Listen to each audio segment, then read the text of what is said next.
up then is every day and every now and then. So I have several decks that I would consider to be great everyday decks, but in ultimately choosing one, I decided to give some love to Spacious Tarot. The wrap that I keep it in alone conveys the spirit of this deck to me and why I consider it a great everyday deck. Denim, jeans. These days, I mean, you can pretty much wear them anywhere, every day. They're so comfortable. Slip on an old favorite, worn with time. They go with everything. It's just great for a comfortable, casual time. I have likewise used a denim distress ink to edge this deck accordingly. So yeah, I guess these are just kind of like the genes of my deck collection, if that makes any remote sense. This is the first edition. Anytime, any reading, I would be comfortable pulling out this deck. I often grab this one when I'm traveling too, especially if I'm going to like the mountains or the woods. It's that earthy, natural quality of it, that openness it has, that's just like such a breath of fresh air that when it just takes it out into these open, natural settings and it takes the people out of it. It's also, for that reason, one I would love to grab in an urban setting where the world is populated and busy and crowded, because it helps me find that openness and space. If there's just some factor in my life making me feel a little claustrophobic. But aside from those like particular cases, I mean, it isn't any case deck. I could have a mundane reading with this, just like to answer a simple day-to-day problem, but I can ask it something major, you know, and it'll give me something profound. I feel like it's so incredibly versatile and it's just so comfortable in the hand. And just like the softness of the colors and the matteness of it, it's just a comfortable deck all around. And there's nothing, you know, it's no nonsense. There's no like gilding or anything to have to worry about wearing. No frills. I feel like I don't do a lot of readings for other people, but if I do, it's one that I always consider to reach for. It's a pretty solid deck. You know, most people would be open to this imagery, especially when you take people out of it and then you're not having to worry about things being too homogenous, you know, and lacking diversity. It just takes it out into this natural landscape that we all can relate to. Yeah, so easy breezy, clear, calm, and comfortable. The Levi's 501 jeans of decks. Goes with anything.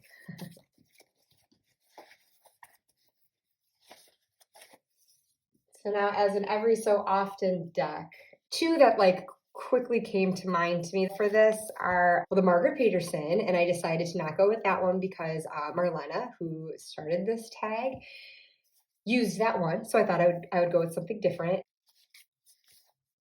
The Marielle, and this is the second edition. I trimmed off the silver gilding and edged mine in a deep red. Yeah, so this is an every so often deck. I also considered this as a confronting deck because there are some images that just kind of make me uncomfortable at the outset. And then that encourages me, like the deviant moon, to think about like, well, why would that make me uncomfortable? And maybe it's just a matter of like needing to find more understanding of what's being portrayed. And I think also just to, regardless of like imagery that might seem like kind of like creepy and disturbing to me, it's just also the energy of this deck. it's very powerful. And so like with the Margaret Peterson, it's a deck that I want to pull out when I feel, first of all, that I can handle this power. I feel like with either of those decks, when I am shuffling them and turning those cards over, I just feel like I am really opening a portal into something and I'd better be prepared for it.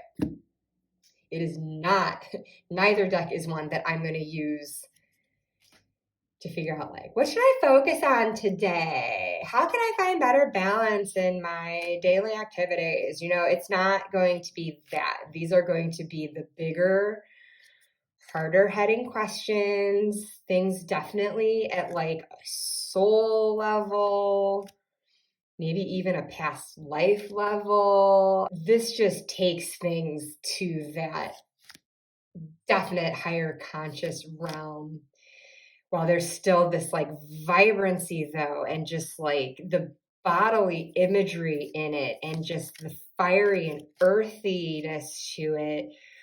It does feel very like of the earth as well. And I just get very visceral responses to this.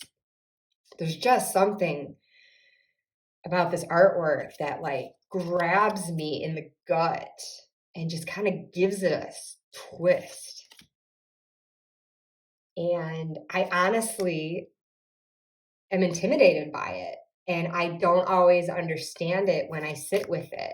And it's one I need to sit with for a while. I have to be in that state where I'm not going to like default to things. I've got to really be in an open mind and feel really like tapped in, really in tune with that higher self, that higher consciousness, and where I feel that I'm in a space where I can like download information and come from an intuitive, instinctive, primal place and not from my head. And it's very hard for me to get out of my head. And I mean, it's a big reason why I wanted to learn tarot to begin with, because I saw it as a tool for like helping me to like develop and harness my intuition and channel it more strongly. And this is just one of those decks that helps me get there.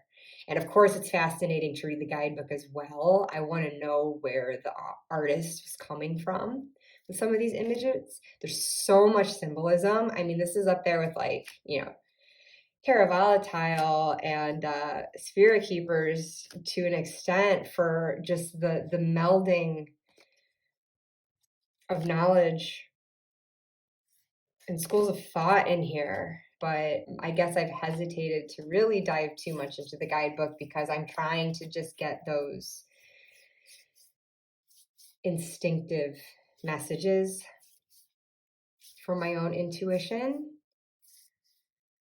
or whatever other divine source might want to speak through. And I think that's part of what like intimidates me and makes me tread lightly with this deck too, is I feel like it's one that if there were to be anything beyond my own intuition speaking to me and wanting to talk to me through these cards, I feel like this is just an open invitation to that. And I get wary sometimes, it's just, I don't know. It's a deck that I definitely feel like I need to go into using it feeling protected, feeling very clear in my mind and my intention for it. And maybe it's so silly. There's probably someone out there who's like, I use this every day. I use this to figure out what shoes I should wear. I don't know, so if someone's like really bonded with it and just finds it like to be a very super easy, clear reader, please laugh away at me. I just find it challenging, but I like the challenge. I like this artwork. I like the discomfort it can give me, and I like to feel the power of it if I'm in that right frame of mind and I'm ready for it. So I guess I can stop going on and on about that, but hopefully it makes sense. So then overrated, underrated. I feel bad about this, and this is unfair because truly, folks, I haven't worked with it. I only just got it in the spring. Can you see what I'm talking about? My Ally Man's Tarot. I got completely swept up in the hype around it on Kickstarter being like the most funded deck, or at least it was at the time. I believe it raised an extraordinary amount of funding. And fortunately, that helped to keep the price low for the deck and all the accessories that went with it. So that's why I did just kind of go blah, and I got everything basically.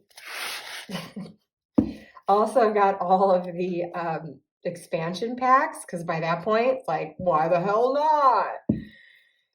Okay, so it makes it like enormous. It does look super cool, where some of the edges are gilded and some not, and that's pretty.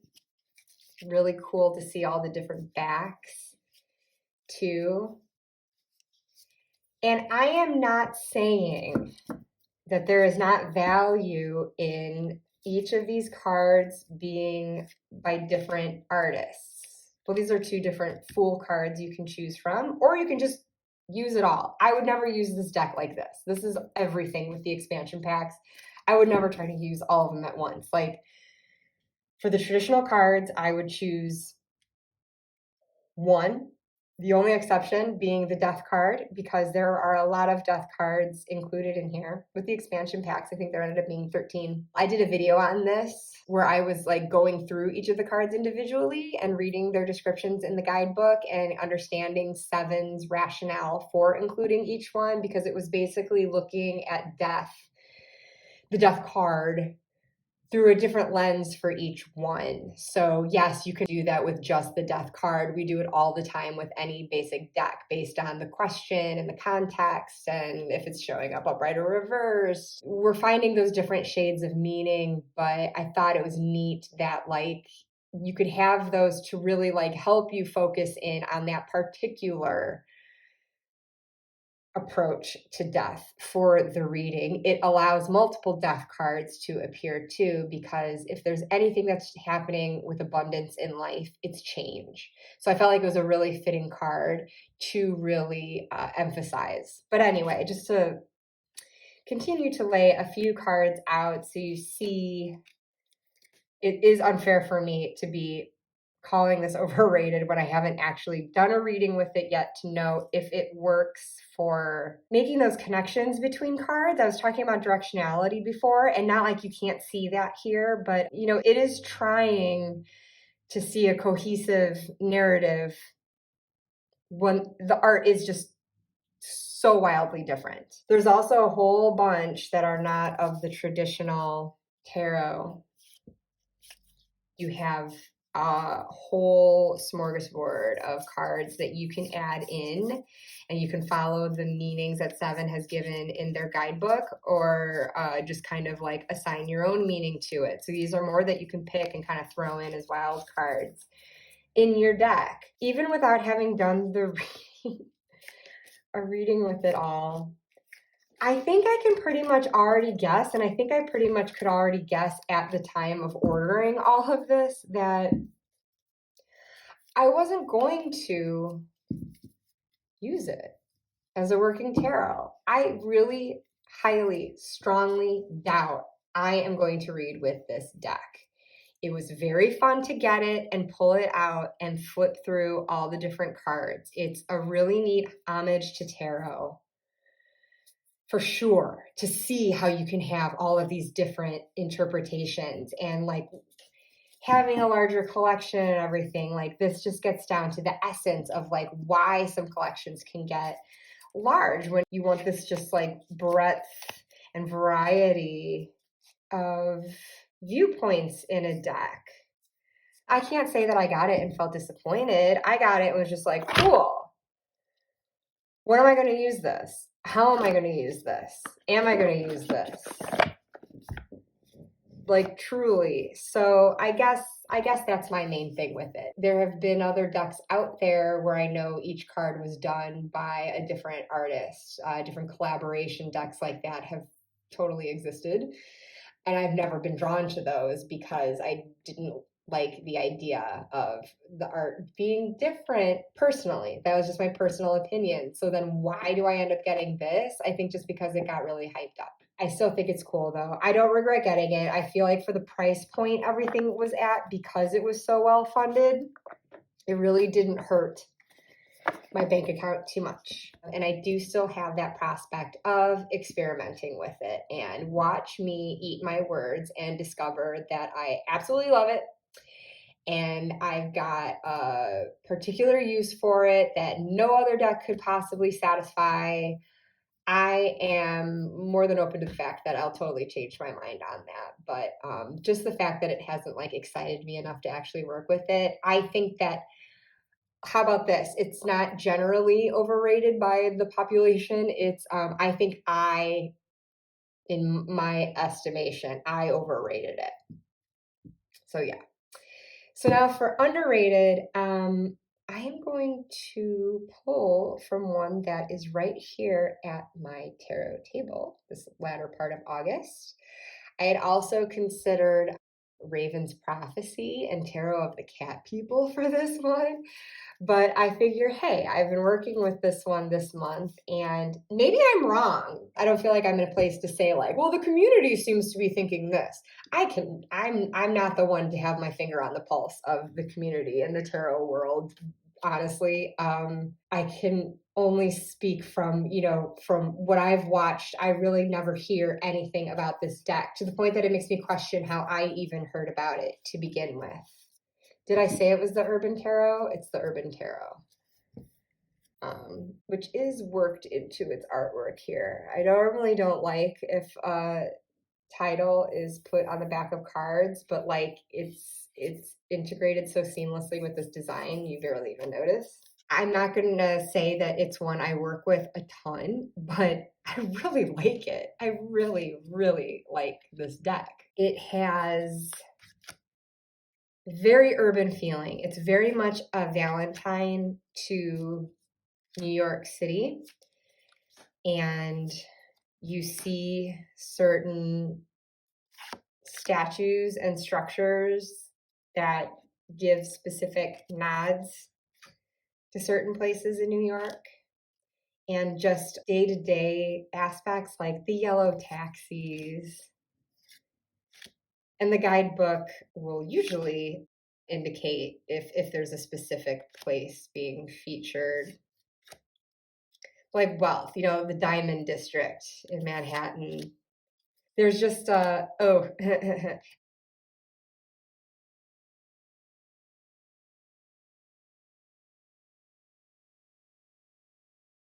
this was not the original tower art in the indie version. The indie version originally was titled The Towers, and being a New York-based deck, it featured the Twin Towers, specifically the Twin Towers after being attacked and before falling. And I mean, I have to say, I think it's a really perfect image for it, but I don't fault the artist whatsoever for wanting to revamp it. And so for the mass market edition, the tower now features the Trump Tower, as well as the Statue of Liberty submerged underwater, apocalyptic setting. I mentioned this in a previous video because it is one of my August decks, and in that video I said how there are nods to both Rider-Waite-Smith and Thoth in this deck, which is interesting for me because I have not studied the Thoth. I really should study it to expand my appreciation of this deck even more. You see it has the Thoth court, and then there are titles, but for the court cards, I believe the artist has just come up with their own titles here. So like for Prince of Swords, we have the Hacker. So you see this computer hacker. Knight of Swords is the Game Master. And it looks like he's playing chess in one of the parks. And it never says like Seven of Cups or, something of coins, other than the court cards will spell out the suit. But otherwise, the numbered minors I don't know how well it might be showing up, but you get the element symbol. So like for 7 of water, 7 of cups, we also have the title debauch. 10 of fire, featured in a prison, oppression. 6 of fire, victory, which I don't know. I think some of these are traditional titles, but then there's just things where I don't need to have that prior knowledge to know that the Princess of Cups, being the costume designer, is purely a title specific to this deck. Queen of Wands, the public defender. So I won't go on and on, but like, as I've mentioned before in my other video about this deck, you know, it's got this just gritty urban feeling is like the best description I can come up with it. Also confronting. You get some very scary images. And I mean, obviously that the original Towers one being removed, without that, here's High Priestess. This is a very cozy one in a bathtub, but I don't know if I already flipped it. There's another bathtub one in here. Oh, here. 3 of Swords, sorrow, where we see a razor blade. That's a rough one. So another deck tread somewhat lightly with, but then I think what I also just really appreciate with this though, and I recently rehomed my This Might Hurt tarot because I felt like they were competing with each other as my 2 like urban feeling contemporary decks. And This Might Hurt felt very Rider-Waite-Smith clone-y, and I just felt like, and also just like the very cartooniness. I like Isabella Rotman's artwork a lot, but I just wasn't really like gravitating to the cartooniness of that deck, as cool as it is. And I loved the diversity of it and everything, but I just feel like for contemporary urban diverse, I like the more realistic images in here. I like the kind of like harder hitting too, I guess, if that's a space that I want to go to. And you've got a lot of diversity in this deck. LGBTQ plus, you have racial diversity, you have different body types, you have different ages, and this deck just gets me thinking of cards in such different ways too, because this 6 of water here, 6 of cups, pleasure, and like I don't have any other deck that depicts 6 of cups like this. I mean, it's usually the traditional RWS, like childhood nostalgia, idealism, and this is like so sexy and lusty. I've never thought about it like that before, but I can see too though how, like, you know, as you're in this euphoria, perhaps approaching climax, like all the realities and troubles kind of dissipate away, at least in that moment. You are kind of living in this like fantasized idealistic place. I don't know if that's exactly what's intended by pleasure, if this is coming from the Thoth, but like me personally, that's just kind of how I'm seeing that before like the sex is done. And then you're left with like, oh, do I regret that? Do I even know this person's name? This is awkward. I just kind of want to roll over and go to sleep, and I want them to go home. And then you've got to wash the sheets, you know, before those realities set in. There's like this. But again, this is very different from the usual image that I see of like the children handing each other a cup of flowers or something along those lines. 7 of Earth, failure. And you see this blackout on the city streets. You have a kindergarten teacher here for the Princess of Discs. It's just really cool. I love this like Red Sox. I think it's a Red Sox Yankees rivalry showing up for 5 of Fire, strife. Pizza delivery depicted for the 8 of Fire, swiftness. You can just see a lot of thought went into picking the imagery, and the art is just really interesting to look at. And I said in my other video, how this one looks neat with the Fountain Tarot with their white borders, and that also being a contemporary deck, but I don't find them to be in competition with each other in the same way I kind of felt that from This Might Hurt, because This Might Hurt and Urban Tarot are like very much based in our everyday world, where like Fountain Tarot kind of takes things onto another plane. It goes to like a higher dimension for me and a much more abstract place. So yeah, this is my shout out for the Urban Tarot. Maybe I'm totally off and people have been like raving about it around the tarot sphere and I'm just not aware of it. But I just kind of had the sense that maybe it's not one that people think about much or work with much. So to finish up with light work and shadow work.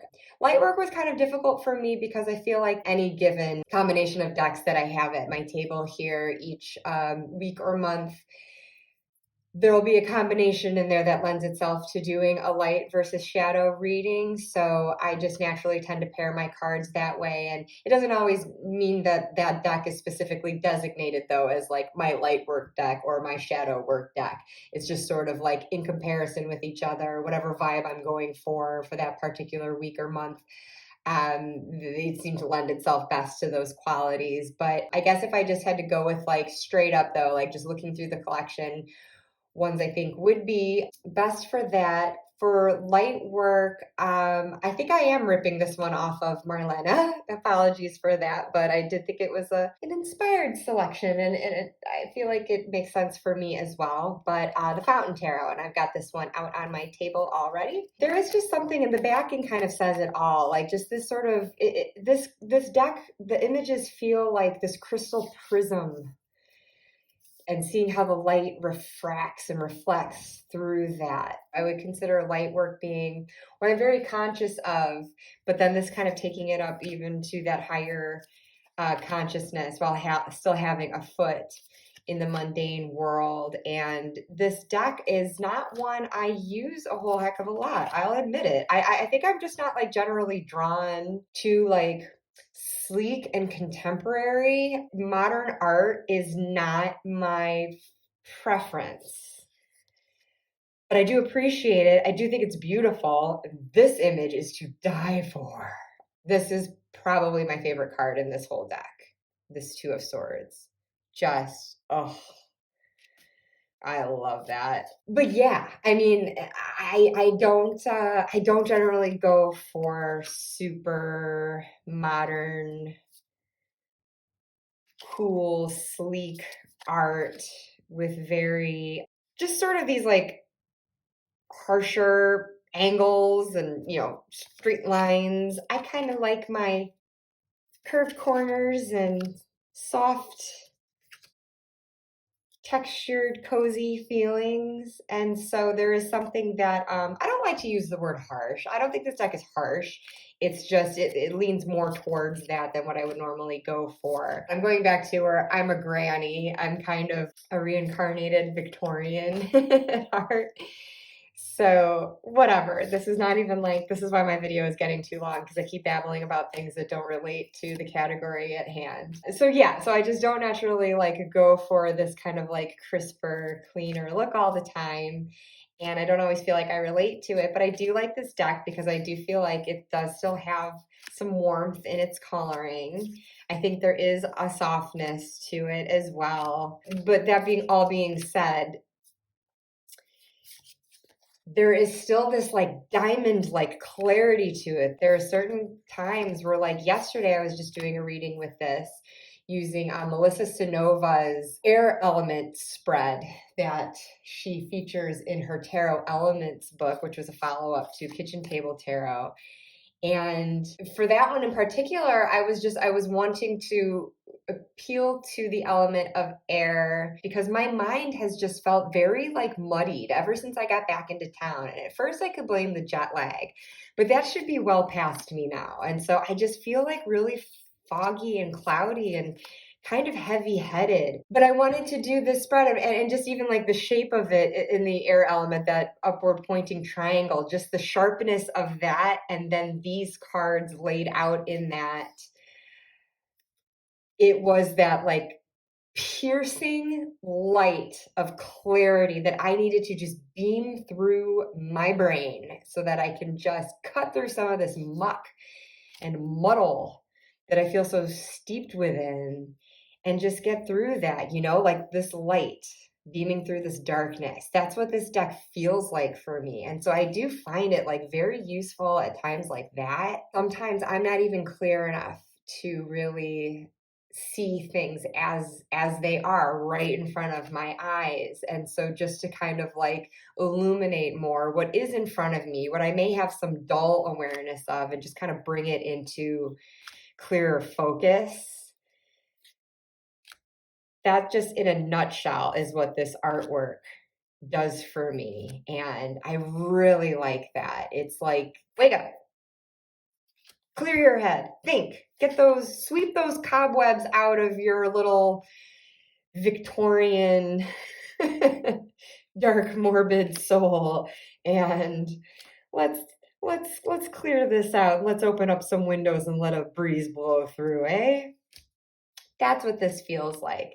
Similar to the Spacious Tarot, even though they're very different decks, but just that like kind of fresh air. This is like, there's a very just like cool, clean, crystalline air that breathes through a reading when I pull this out. So I choose that for my light work deck. But for a shadow work deck, not specifically one that I would work with opposite the Fountain Tarot. I've never worked with these decks together before, actually. I don't even think I've identified a light deck to go with this one yet. I've just been using it on its own primarily. And I'm speaking of the Somnia Tarot. I mentioned before that I definitely consider mind blanking. Again, muddy brain. What the heck was it? Deviant Moon. Thank you. Deviant Moon is definitely something I use for shadow work. And I just feel that this one also lends itself well to that because it just has a very somber tone. These figures are faceless. They have form, but even that form is less defined through the very drapey clothing that they can wear. A lot of these cards remind me of, it was a movie, an independent film with Casey Affleck, whose character dies and then he comes back as a ghost, but his ghost looks like this. Oh, the costuming in that. I mean, it's just this gorgeous, drapey, flowy, but pretty much for the rest of the movie, he's just standing silent in this sheet. But I think with that movie, there's a slowness and a lack of like dialogue and action that opens itself up to your own thoughts and contemplations as you're watching it. And, it feels very existential, and it just kind of gives you space to breathe and kind of contemplate life and death on your own as well. And so I get that same feeling from these figures where I don't have these specific faces staring me down. They're just shrouded, and it just takes them, even though they're standing